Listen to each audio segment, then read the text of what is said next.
Boa noite a todos. Bem-vindo ao webinar da Imunobiotec para profissionais da saúde. Nesse webinar de hoje, ele será focado em apresentar o teste Imunescov e a sua utilização para avaliar a imunidade adquirida após a doença COVID-19 ou após a vacinação para COVID-19. Antes de nós começarmos, eu irei repassar algumas orientações para que vocês saibam como participar do evento de hoje. Então, todos os participantes terão os seus microfones e câmeras desabilitados para facilitar a dinâmica deste webinar. O chat estará habilitado a qualquer momento para perguntas e respostas. Ele está localizado no painel de controle, que fica na barra inferior da tela. Quando o usuário estiver utilizando celular, pode-se clicar em More para acessar a função do chat. As perguntas poderão ser respondidas no chat pelo Dr. Alberto Stein e por mim. Eu sou farmacêutica bioquímica e diretora da Imunobiotec. Meu nome é Kátia Delgado. Conforme o tempo permitir, o apresentador poderá responder algumas perguntas ao final. Neste momento, os participantes poderão utilizar o botão Reactions, que é um botãozinho que tem emoji, na barra inferior do painel de controle. Para você poder participar, você deve utilizar esse botão, utilizando a opção Raise Hand. E você deve utilizar esse botão com essa opção e simultaneamente escrever a sua pergunta ali no chat que está no canto direito, depois que vocês habilitarem. A pergunta será dirigida pela moderadora ao Dr. Fernando. E nós estaremos gravando esse webinar e compartilharemos o link após o evento. Quem quiser também compartilhar simultaneamente o evento, já está no chat o link para vocês poderem encaminhar para os amigos para o WhatsApp. Sem mais delongas, então, eu gostaria de apresentar a vocês o Dr. Fernando Kreutz. Ele possui graduação em Medicina pela Universidade Federal do Rio Grande do Sul e doutorado em Biotecnologia pela Universidade de Alberta, no Canadá.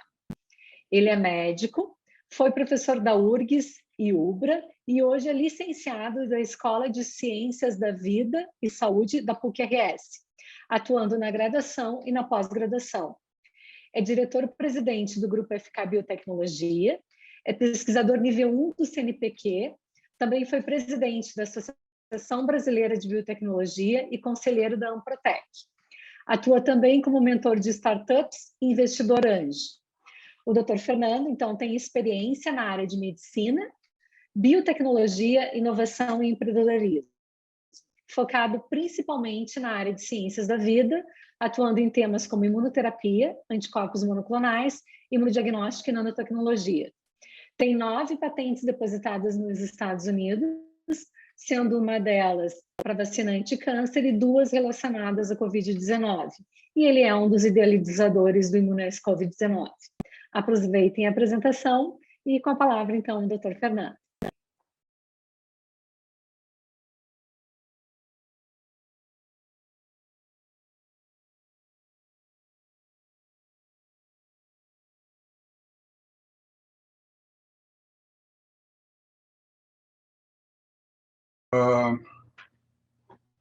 Muito bem, pessoal. Então, é um prazer hoje a gente estar aqui. Esse webinar, ele tem por objetivo a gente entrar um pouquinho mais denso na parte do desenvolvimento desse ensaio, que diferenças que esse ensaio tem hoje sobre os outros ensaios disponíveis, como é que a gente chegou até aí, né? Quer dizer, o que a gente desenvolveu para a gente estar onde nós estamos agora.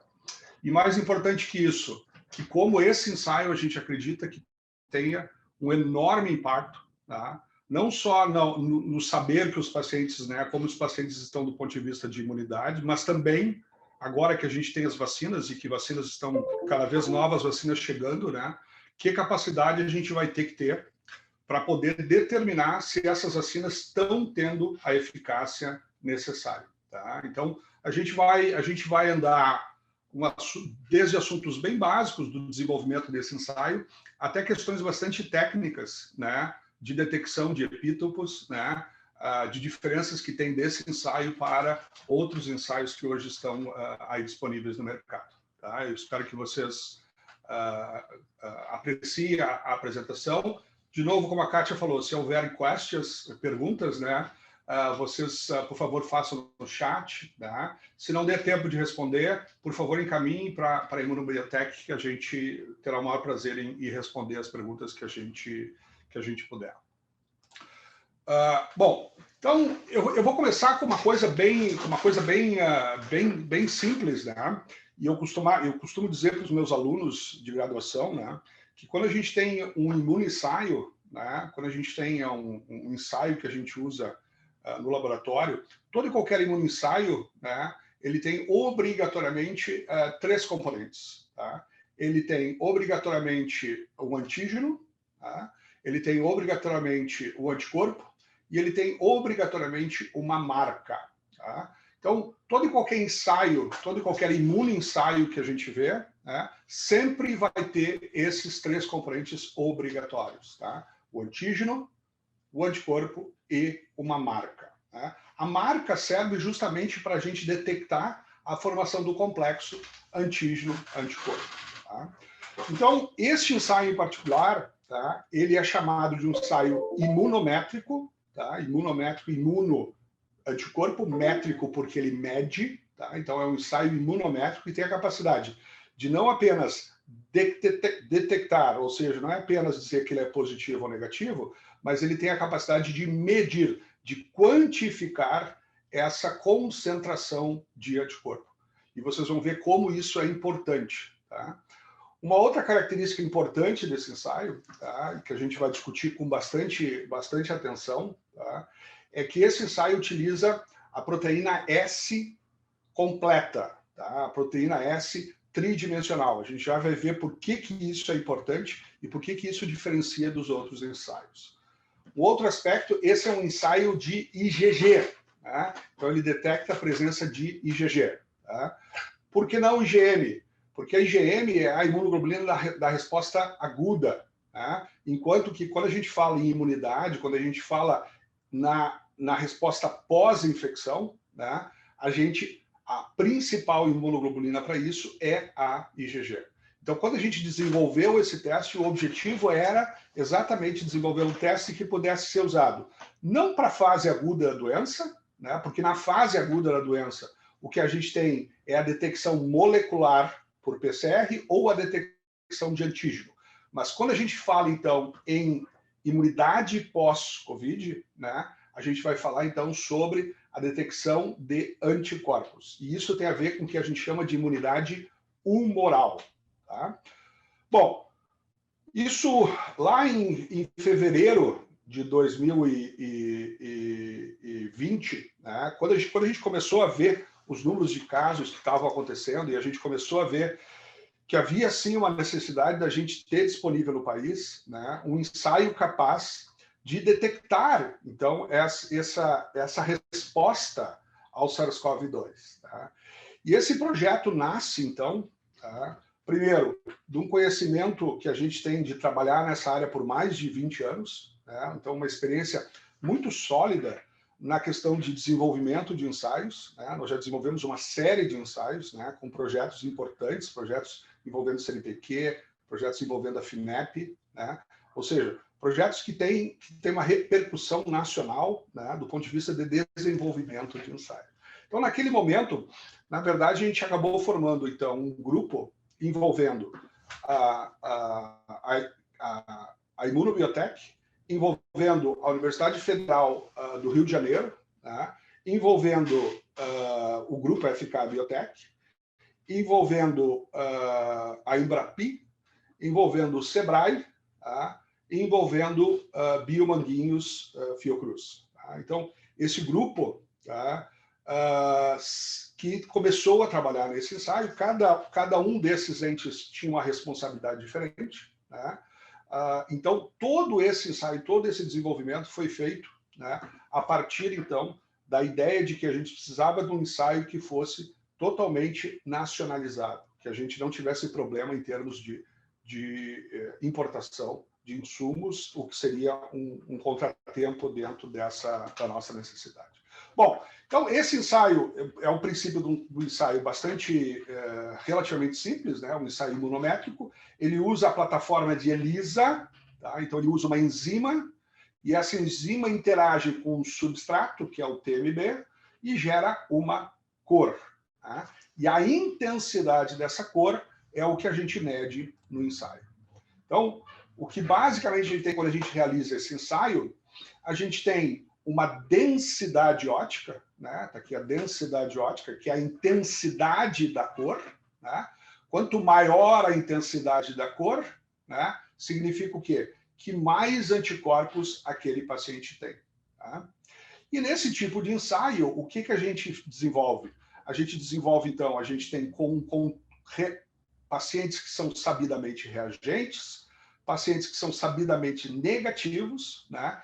E com isso a gente estabelece o que a gente chama de um cutoff. Né? O cutoff é uma parte analítica onde eu vou determinar que, a partir daquela densidade óptica, ou seja, a partir daquela cor, a partir da intensidade daquela cor, eu vou dizer que o ensaio é reagente. Né?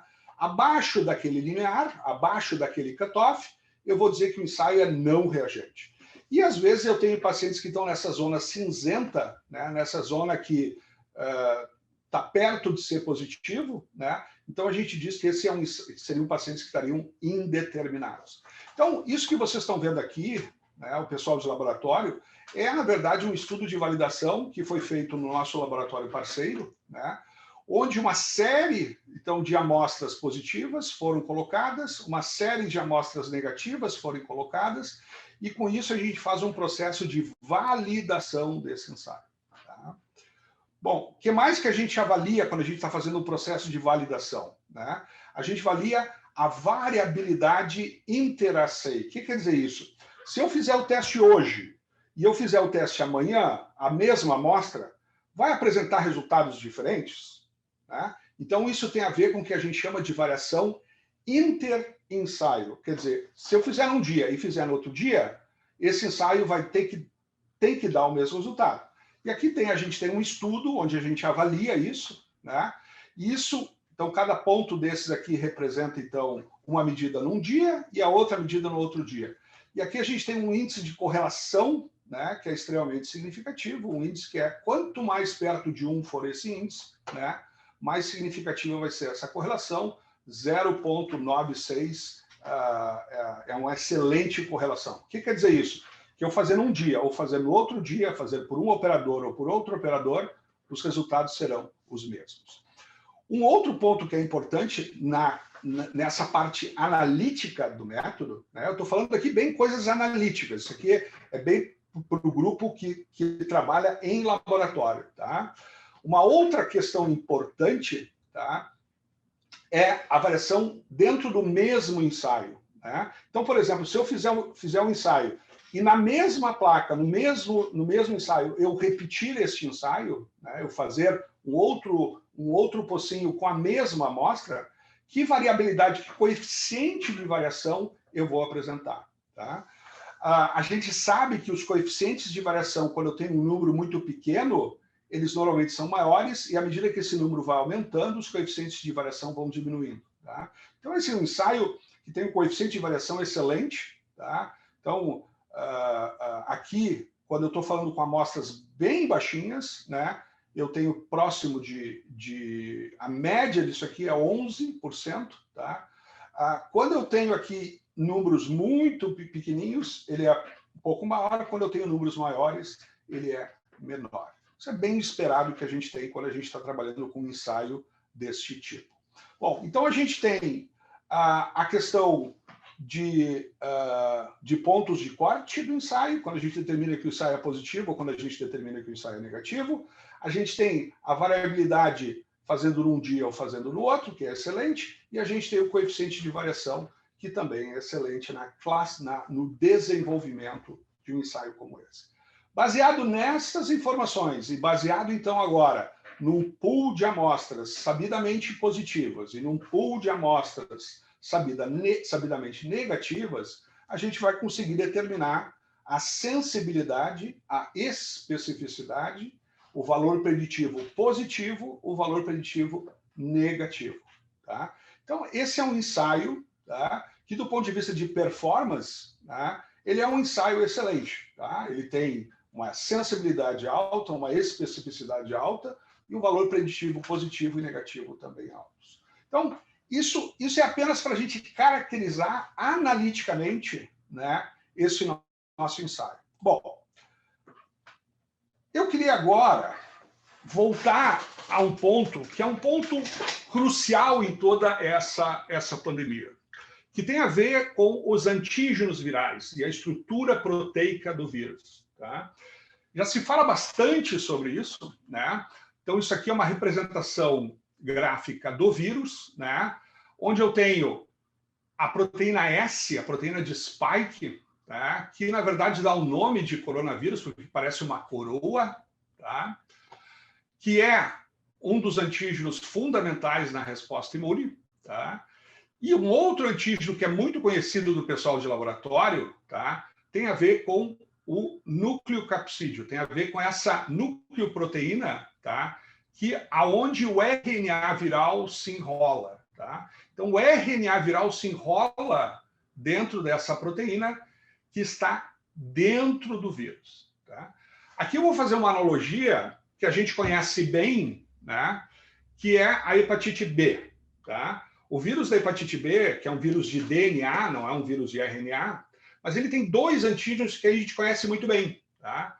Que é o HBsAg, que é o antígeno de superfície da hepatite B, tá? E a gente tem o HBc, que é o antígeno de core da hepatite B, tá? Então, que analogia que a gente pode fazer aqui? O antígeno de superfície da hepatite B, então o HBsAg, tá? Ele é a proteína S, ele está na superfície. Tá? Então, quando a gente fala HBsAg, eu estou falando do antígeno S. Quando eu falo de HBc, né, eu estou falando do antígeno N do coronavírus. Tá? Então, se a gente lembrar lá da hepatite, né, um paciente que tem anti-HBc é completamente diferente de um paciente que tem anti-HBsAg. Né?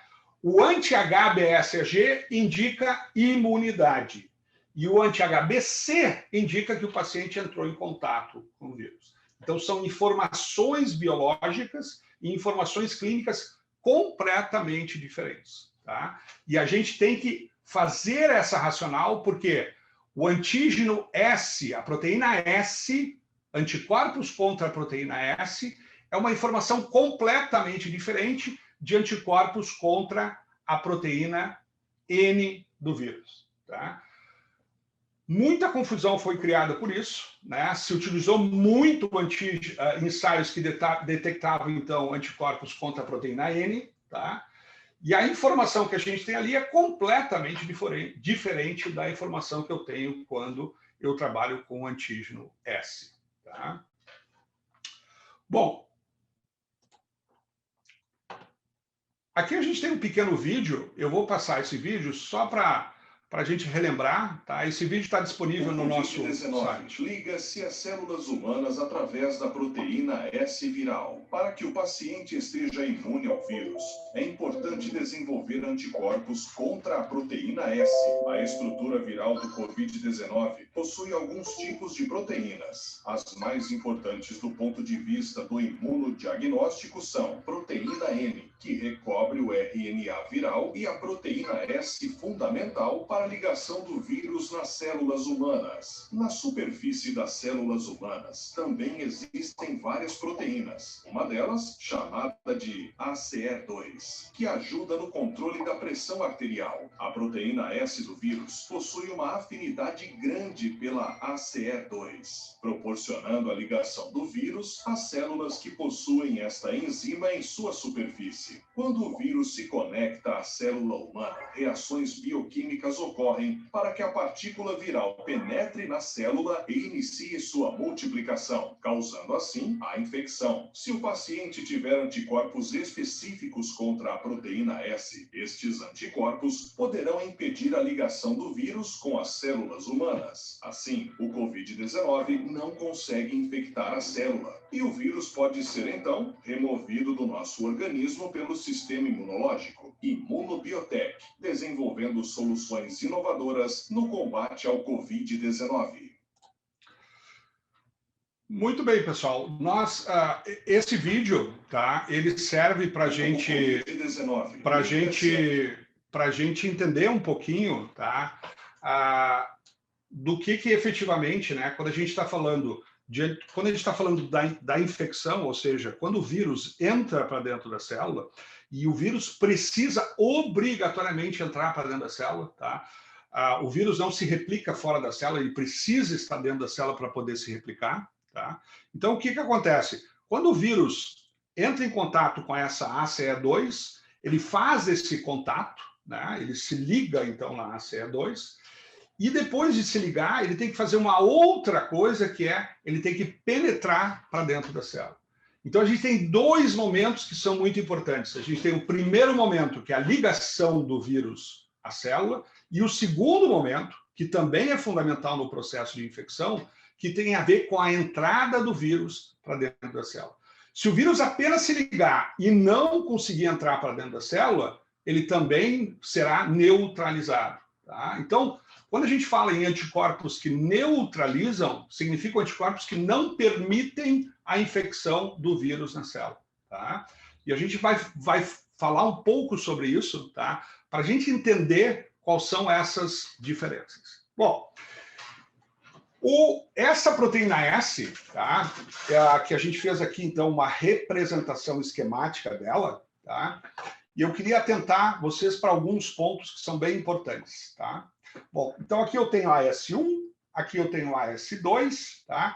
E tem um pedaço aqui que junta uma a outra, tá? Que a gente chama de tronco da proteína S. Então, eu tenho a S1, eu tenho a S2, tá? A S1, ela é importante para a ligação, então, do vírus à ACE2. Tá?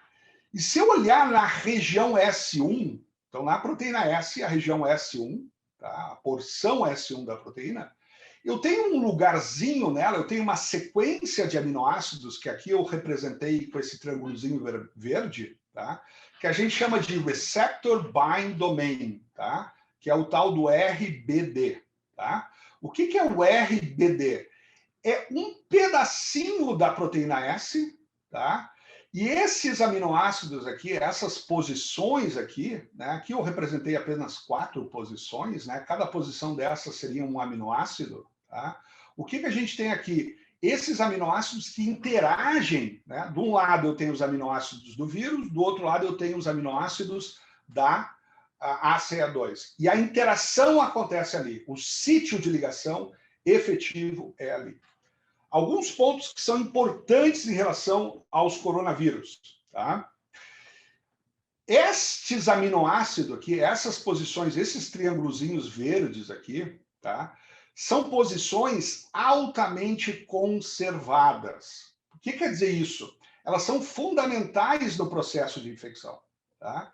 Então, na verdade, aqui eu representei só 4, mas na verdade eu tenho 14 posições que são importantes, que são fundamentais nessa interação. Tá?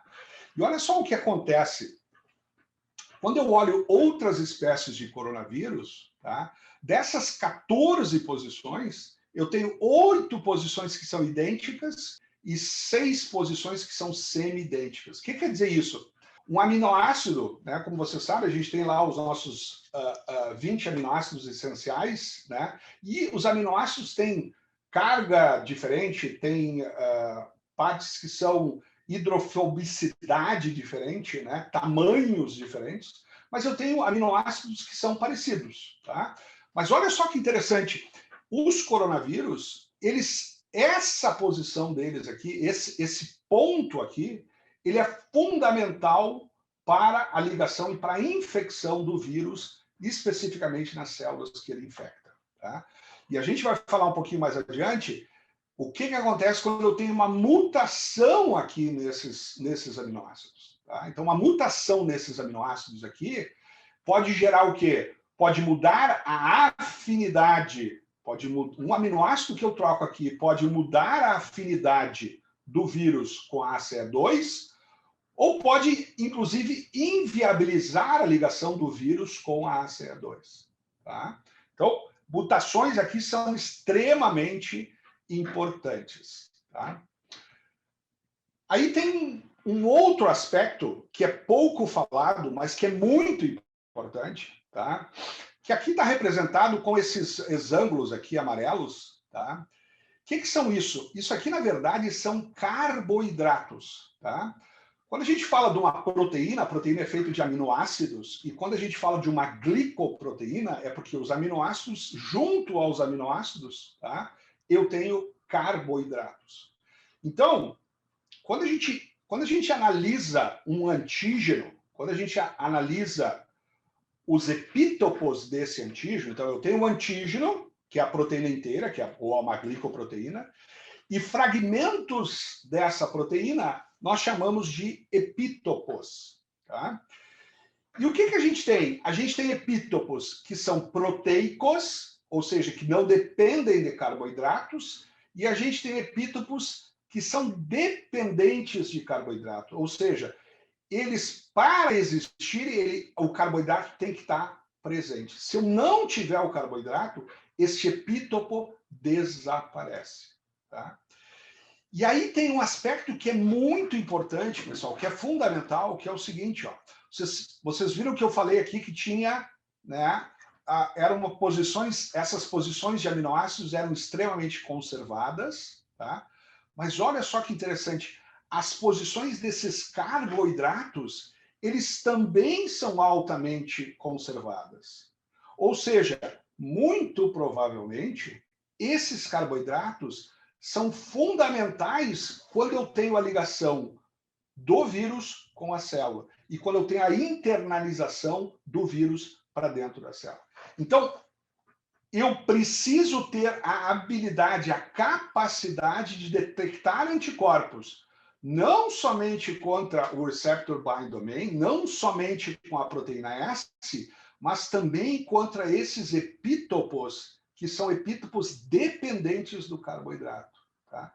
Porque a gente tem que se lembrar que a proteína ela existe tridimensionalmente, ou seja, na superfície do vírus, essa proteína está dobrada, ela se apresenta numa estrutura tridimensional. Então, o nosso sistema imunológico, os nossos anticorpos, eles enxergam estes epítopos tridimensionais. Tá? Eles reconhecem epítopos lineares, mas a maioria dos epítopos que nós reagimos são epítopos tridimensionais, ou seja, eles estão presentes somente quando a estrutura tridimensional daquela proteína está presente. Bom, e agora eu vou contar um pouquinho de quando a gente começou a fazer esse desenvolvimento, né, lá em fevereiro de 2020, quando a gente começou a fazer o desenvolvimento desse ensaio. O que a gente fez? A gente buscou amostras sabidamente positivas, né? A gente buscou amostras sabidamente negativas, e para nossa surpresa, e aí no primeiro momento, o que a gente tinha optado? A gente tinha optado por desenvolver o ensaio usando a S1, tá? Que naquele momento a gente achava que a S1 era a forma de se trabalhar, né? Não usar a proteína N, porque a proteína N, de novo, é um antígeno intraviral, então ele não se relaciona especificamente com a imunidade, né?